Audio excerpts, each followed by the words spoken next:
Hi, I'm Marty Nemko. To demonstrate that so-called grievance studies research is subject to bias, the New York Times recently reported that three scholars submitted phony articles deliberately to peer-reviewed academic journals. For example, one of those phony articles consisted of packages from Hitler's Mein Kampf, and it substituted fashionable terms such as intersectionalism. It was accepted for publication. Another of the hoax articles was on dog parks as a source of, quote, human reactions to rape culture and queer performativity, end quote. It too was accepted. We genuflect before findings in peer-reviewed journals, assuming that brilliant, unbiased professors have fair-mindedly examined the studies and deemed them worthy of publication. Alas, that too often isn't the case. The examinations are often cursory because the reviewers are unpaid, and for them, reviewing articles is low priority. Doing those reviews don't count toward promotion and tenure, let alone getting professors' holy grail, that is, research money. In addition, peer reviewers are often too much of a peer. The people selected to review a journal article are usually part of the small cadre who do research in that article's micro-niche, and often share their ideological bias, liberal versus conservative, genetic versus environmental, and so on. They tend to thumbs up articles in their niche also because that promotes the niche and, in turn, the perceived importance of their own research. Atop the invalidity that accrues from peer review, there are biases within the researcher. Researchers may demonstrate conscious or unconscious bias, which subtly affect the study's results. For example, the wording of survey questions, the type of statistical analysis, or the chart's scale that's used to show the results. Then there's the bias toward reporting a positive result. Rarely do negative results get published. In addition, reporting a positive result increases the chances that the researcher will get more research money and articles published in the future. In light of all that, it's no surprise that in addition to the aforementioned biases, the percentage of findings that are replicated successfully by independent researchers is shockingly low. For example, in the field of psychology, in attempts to replicate 100 studies that were published in major journals, only 36% produced similar findings.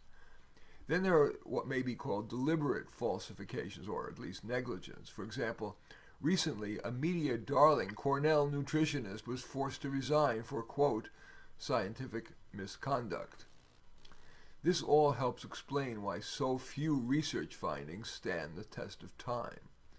Thus, if our own behavioral choices are based on latest and greatest peer-reviewed studies, which are the ones that do get reported by journalists who are ever eager to promote what's new, we are engaging in risky behavior for ourselves, and at minimum are going to have a hard time deciding who to believe.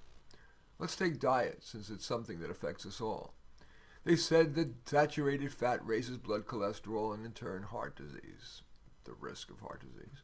Now, Harvard Health reports that, quote, a meta-analysis of 21 studies found insufficient evidence to conclude that saturated fat increases the risk of heart disease, end quote. Relatedly, they used to tell us to replace butter with margarine. Now, Harvard Health tells us it matters little. By the way, for each of these assertions, I've written an article that says essentially this, and I have links to all of the articles I'm citing here. Those fat opponents told us to eat more carbs. Then they told us carbs are bad. But the most recent exhortation, reported just recently in The Lancet, eat moderate carbs. They used to say coffee is bad. Now the consensus is summarized by the Mayo Clinic.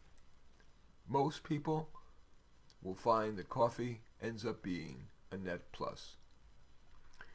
The advice used to be to eat small meals every few hours, so-called grazing, rather than big meals more hours apart. Well, now Harvard Health encourages intermittent fasting, eating nothing for 14 to 16 hours a day, cramming all your calories into 8 to 10. They used to tell us it's bad to skip breakfast. Now, A recent review of the literature concludes that unless you have diabetes, it doesn't much matter. They used to urge us to be thin.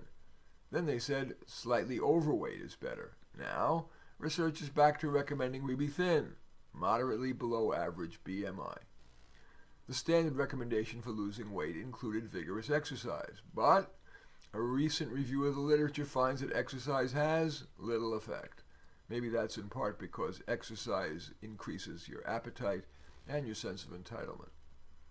The standard recommendation used to be 3 days a week, 20 minutes of vigorous exercise, up to 80% of cardiac capacity. Now it's 30 minutes of at least moderate exercise every day.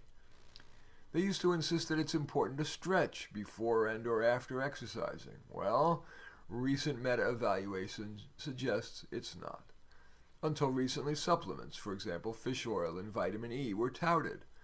But recently, authoritative research finds that most vitamin and mineral supplements are quote-unquote useless.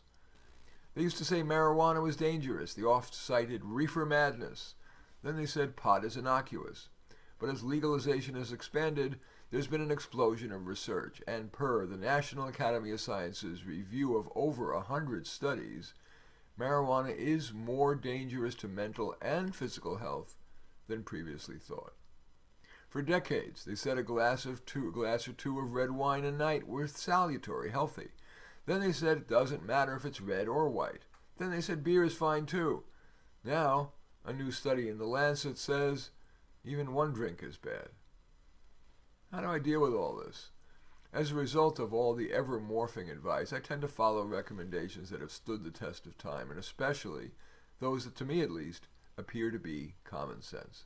I aim, not always successfully, to eat moderately, mainly fruits and vegetables, some meat, fish, and carbs, a glass of wine when I feel like it, about once a week. I'm 10% overweight, but my previous efforts to lose weight conform to the norm. Whatever I lose, I gain back, and I'd rather not yo-yo. Common sense suggests that cells in stasis are healthier than if yo-yoing up and down. So I don't go on diets. I just try to stay conscious to avoid overeating, and I try to eat just a bit fewer calories than I'd prefer. For example, if I'm in an Italian restaurant, although I love lasagna, I like linguine with clams almost as much. And when I can muster the discipline, I leave enough on my plate so I can take a doggy bag home and thus have a low-cost, yummy snack later. I must admit I rarely do it, but I try. Sort of. And in light of the growing body of research that supports intermittent fasting, unless I'm distractedly hungry, I try to elongate the time between meals, if only slightly. Plus, I rarely eat anything within 2 hours of going to bed. I weigh myself daily. If I've lost weight that day, I feel encouraged to stay good. If I've gained, I'm scared into being good the next day. It doesn't make sense to me that it's long-term healthy to, for 23 hours and 30 minutes of every day, have your heart beat at one rate, and then for 30 minutes to beat 2.5 times as fast. But it's clear that some exercise is good, so I take a moderately vigorous 30 to 45-minute hike with my doggy Einstein, on average 6 days a week. Also, it makes sense to me that sitting too long can't be healthy. It restricts circulation. So I stay attuned to when I feel I should get up and take a walk, vacuum my office, whatever.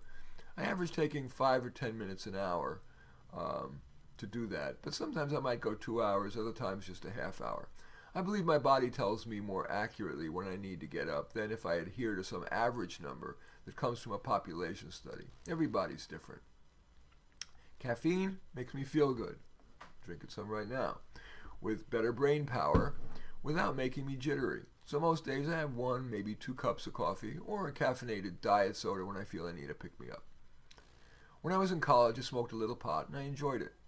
But with the plethora of the aforementioned scary recent evidence from authoritative sources, even though marijuana is legal where I live in California, I don't use it. Of course, if I had an illness for which that might be a drug of choice, I would try it. And if I had late-stage terminal disease, I would probably try LSD or psilocybin mushrooms, those magic mushrooms, because recent studies, including from Johns Hopkins, reports major improvements in state of mind. Since I'd be dying soon anyway, I'd have little to lose by trying it. Regarding improving mental health while I'm still healthy, Common sense and my experience with clients and with myself suggest that revisiting past problems doesn't often help a person move forward. So, after a quick look back for possible lessons learned, I opt for suppressing backward looks and use the time-honored practice of identifying and then taking the next baby steps forward. Might you want to implement maybe even just one of the articles, one of the ideas in this essay? I hope so. I'm Marty Nemko, and I do thank you for watching.